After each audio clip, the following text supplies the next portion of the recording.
नमस्कार साथियों, स्वागत है आप सभी का बीपीएससी स्टडी आईक्यू चैनल पर। मेरा नाम है अभिषेक और आज बिहार की खबर में हम बात करने वाले हैं 70th बीपीएससी की जो प्रीलिम्स परीक्षा हुई है। पहले 13 दिसंबर को हुई थी, उसके बाद में आज 4 जनवरी को ही है और इसके रिजल्ट के बारे में। ये जो पूरा प्रक्रिया है ये बहुत समय से चलती चली आ रही थी। 30 सितंबर को पेपर होना था, उसके बाद में हमने देखे कि बहुत प्रोटेस्ट भी हुआ था because of the issue of normalisation, जो कि आयोग की तरफ से बोला गया कि वो एक भ्रांति फैलाई गई है। और उसके बाद में आता है 13 दिसंबर का पेपर। उसके बाद में 18 दिसंबर से हमारे जो एस्पिरेंट्स थे वो धरने पर बैठे हुए थे, वो आंदोलन कर रहे थे कि परीक्षा में धांधली हुई है, परीक्षा में गड़बड़ी हुई है और एक सेंटर पर अगर ऐसा हुआ है तो फिर से सारे एस्पिरेंट्स की, जितने भी हमारे एस्पिरेंट्स वहाँ पर थे जिन्होंने फॉर्म भरा था, सबकी फिर से परीक्षा ली जाए। ये सारा प्रकरण आप लोगों ने न्यूज़ हैंडल्स पर भी देखा होगा, हमने भी इस चीज़ को बहुत शुरुआत से ही कवर किया हुआ है। इसके अलावा आज होती है परीक्षा। अच्छा, इससे पहले 2-3 इवेंट्स और हो जाते हैं जिसमें कि लाठीचार्ज हो जाता है। 18 तारीख से जब एस्पिरेंट्स धरने पर बैठे हुए थे तो उनके द्वारा कई बार ऐसा हुआ कि बीपीएससी का जो आयोग है, आयोग की बिल्डिंग के सामने वो धरने पे बैठने जाने वाले थे, तो लाठीचार्ज भी हुआ। लाठीचार्ज होता है, वाटर कैनन भी होता है, फिर से लाठीचार्ज होता है। लगभग 3 बार जो है वो तो लाठीचार्ज हो ही चुका है।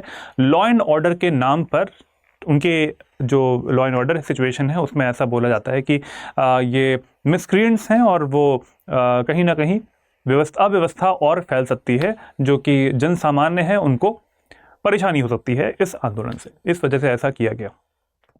बहुत ही दुखद घटना है, बहुत ही अनफॉर्चुनेट चीज़ है कि लगातार अगर शांतिपूर्ण तरीके से प्रोटेस्ट किया जा रहा है, प्रोसेशंस निकाले जा रहे हैं अगर, तो उसमें पुलिस बल इस तरीके से बर्बरता करता है और बर्बरता के बाद में लाठीचार्ज, वाटर कैनन इस ठंड में कर देता है। ये सारे प्रकरण आपने देखा होगा न्यूज़ चैनल्स पे। आज होती है परीक्षा और परीक्षा का पेपर आता है और वो जो पेपर है वो बिल्कुल वनडे एग्जाम्स जैसे होते हैं उस तरीके से आता है। उसमें कहीं पर भी ऐसी झलक हमें नहीं दिखाई दी जिसमें कि ऐसा लगे कि वो सिविल सर्विसेज की जो परीक्षा होती है उसके हिसाब का पेपर है। आप सभी लोगों ने देखा भी होगा इससे पहले पेपर्स को, और अगर नहीं देखा है तो आप हमारे इससे पहले जो एक वीडियो हमारा आ चुका है उसमें आप क्वेश्चन पेपर के डिस्कशन जो है वो हमने किया है, आप वहाँ पे जाके देख सकते हैं। लेकिन मोटे मोटे तौर पर जो प्रश्न पत्र का जो एक लेवल होता है वो सिविल सर्विसेज के लिए, और वो भी बीपीएससी के लेवल का बिल्कुल भी नहीं था। अब यहाँ पर बहुत सारे सवाल उठते हैं। सवाल ये उठते हैं कि जो परीक्षा 13 दिसंबर को हुई थी और आज हुई है, इन दोनों में कैसे इस चीज़ को, इसका रिजल्ट एक साथ निकाला जाएगा। आज का जो हमारा टाइटल है इस वीडियो का वो भी यही है कि 70th बीपीएससी की प्रीलिम्स रिजल्ट जो है वो कब जारी करेगा आयोग। न्यूज़ क्या आ रही है? न्यूज़ ये आ रही है कि आज जो पेपर हुआ है 4 जनवरी को, उसमें 5900 परीक्षार्थी जो थे उन्होंने यहाँ पर आए हैं और उन्होंने परीक्षा दी है। इससे ज़्यादा परीक्षार्थियों ने एडमिट कार्ड्स को डाउनलोड किया था, लेकिन उतने परीक्षार्थी आए नहीं हैं। आज की जो परीक्षा हुई है वो बहुत ही चाक चौबंद तरीके से हुई है और जितने भी हमारे डिस्ट्रिक्ट के लेवल के अधिकारी होते हैं, पुलिस पर्सनल होते हैं, और उनके जिस तरीके की आज व्यवस्था देखी गई थी, काश, मेरा तो ये रिक्वेस्ट है कि भाई ऐसी जो व्यवस्था की जाती है वो हर परीक्षा में की जाए। अगर ये व्यवस्था, इस तरीके की जो पूरी व्यवस्था की गई थी, ये 13 दिसंबर वाले परीक्षा में होती तो इतना बवाल होता ही नहीं। एस्पिरेंट्स आते, परीक्षा देते और अपने घरों में चले जाते और रिजल्ट का वेट करते। आयोग की तरफ से बयान ये आ रहा है कि इस महीने के अंत तक, जनवरी महीने के अंत तक 25 से 31 तारीख के बीच में रिजल्ट आने की पूरी संभावना है। और दोनों जो रिजल्ट आएंगे वो दोनों परीक्षाओं वाले दिनों के जो ये हुई हैं, एग्जाम्स हुए हैं, 13 दिसंबर वाला और 4 जनवरी वाला, दोनों का रिजल्ट साथ ही आएगा। किस तरीके से आएगा वो आयोग ही बता सकते हैं। नॉर्मलाइजेशन होगा या नहीं होगा, ऐसे इसके बारे में मना किया गया है। इसके बारे में ऐसा बोला गया है कि नॉर्मलाइजेशन नहीं होगा। स्केलिंग होगी। स्केलिंग भी एक तरीके से ग्रे एरिया वाला ही एरिया होता है, यहाँ पर कोई भी चीज़ें सामने नहीं रहती हैं।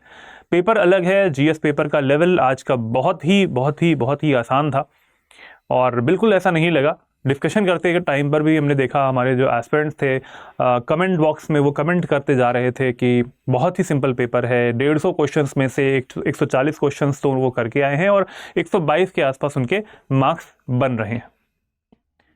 तो 13 दिसंबर वाले जो पेपर हुआ था उससे इसको कैसे कंपेयर किया जाएगा, इस पर संशय है, और संशय को क्योंकि न्यूज़पेपर्स में इससे पहले आ चुका था, ये खबर आ चुकी थी कि स्केलिंग का पैरामीटर जो है वो अपनाया जाएगा। स्केलिंग किस तरीके से होती है वो आयोग बहुत अच्छे से बता सकते हैं, और ये चीज़ें बताई नहीं जाती हैं। आयोग कभी इस चीज़ को रिवील नहीं करता है, क्योंकि एक संवैधानिक बॉडी है और वो अपने डिसीजंस खुद लेते हैं, और खुद लेने के बाद में वो इस परीक्षा के रिजल्ट को निकालेंगे, महीने के अंत तक निकालेंगे। अब दूसरा पक्ष ये है यहाँ पर कि जो स्टूडेंट्स धरने पर बैठे हैं, जो एस्पिरेंट्स धरने पर बैठे हुए हैं, आंदोलन कर रहे हैं, आमरण अनशन कर रहे हैं, और साथ में कुछ राजनीतिक दल भी हैं जो कि यहाँ पर इन्वॉल्व हैं, और वो भी उनके जो लीडर्स हैं, टॉप लीडर्स हैं, जैसे कि प्रशांत किशोर जी हैं और पप्पू यादव जी भी हैं, उनकी तरफ से भी बहुत प्रयास किए गए कि री एग्ज़ाम हो जाए। चक्का जाम की बात करी गई थी 3 जनवरी को, 4 जनवरी को आज पेपर हो गया है। उसके बाद में नेशनल हाईवे और स्टेट हाईवेज़ को भी जाम करने की बात करी गई थी, लेकिन वो एक तरीके से फेल होता हुआ हमें दिखाई दिया। धारा 163 लगाई गई है, उसके बाद में ये जो परीक्षा होती है बहुत अच्छे तरीके से कंडक्ट हो जाती है। मैं तो बार बार यही कह रहा हूँ कि काश इस तरीके की व्यवस्था 13 दिसंबर को हुई होती तो ये सब चीज़ें होती ही ना। रिजल्ट आने वाला है, रिजल्ट आएगा आपका इस जनवरी महीने के अंत तक। क्या चीज़ें होती हैं, री एग्ज़ाम होता है कि नहीं होता है, अब ये चीज़ें, क्योंकि एक पक्ष ऐसा भी है जो कि चाहता है कि कोर्ट में जाएं ये चीज़ें और कोर्ट डिसाइड करे। यहाँ पर आयोग के ऊपर किसी का विश्वास नहीं रह गया है। क्वेश्चंस बहुत ही सिंपल थे। कुछ क्वेश्चंस ऐसे भी थे जिसमें से पूछा गया था कि बिहार का शोक किस नदी को बोला जाता है। कुछ क्वेश्चन ऐसे भी थे जिसमें जिनके ऑप्शंस ही गलत थे। कर्क रेखा किन राज्यों से होकर जाती है, और राज्यों के जो भी नाम दिए गए थे ऑप्शंस में, वो ऑप्शंस थे ही नहीं, उन राज्यों से होकर जाती ही नहीं है। तो इतनी हड़बड़ी में, इतनी जल्दबाजी में ऐसे क्वेश्चंस जो हैं वो सेट किए गए और उसके बाद में पेपर लिया गया है। एक दो कुछ क्वेश्चंस हमारे ऐसे भी थे जो कि 13 दिसंबर वाले परीक्षा में भी थे, और इस बार वाली जो 4 जनवरी आज की जो परीक्षा हुई है उसमें भी थे।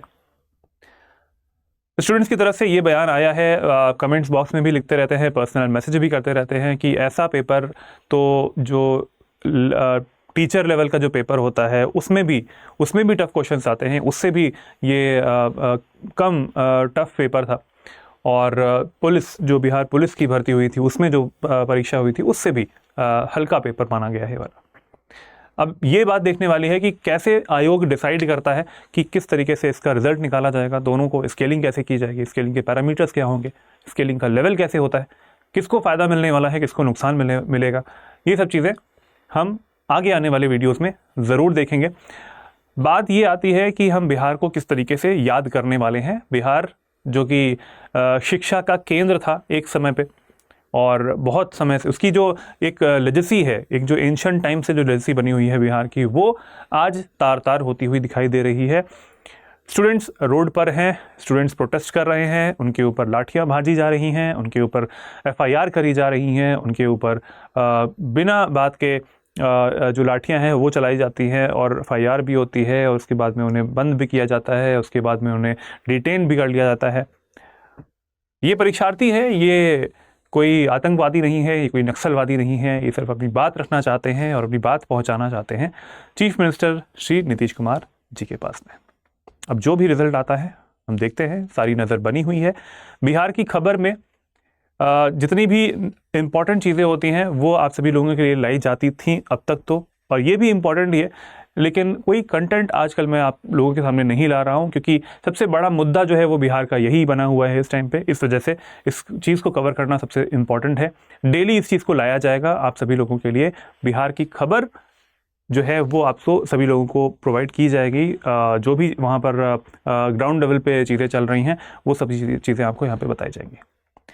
आज के लिए इतना ही, मिलते हैं अगले वीडियो में जिसमें कि हम बात करेंगे कि किस तरीके से चीज़ें आगे बढ़ रही हैं, प्रोटेस्ट का लेवल कैसा होता जा रहा है, प्रोटेस्ट जो है वो दिशाहीन तो नहीं हो रहा है, या फिर अगर कुछ नए स्टेप लिए जाने वाले हैं, कोर्ट्स के पास जाना है, कोर्ट्स का सहारा लेना है, तो किस तरीके से कौन प्रतिनिधिमंडल होगा, कौन इस चीज़ को आगे लेके जाएगा, जानते हैं अगले वीडियो में। आज की बिहार की खबर में इतना ही। जय हिंद, जय Bharat, take care, good bye.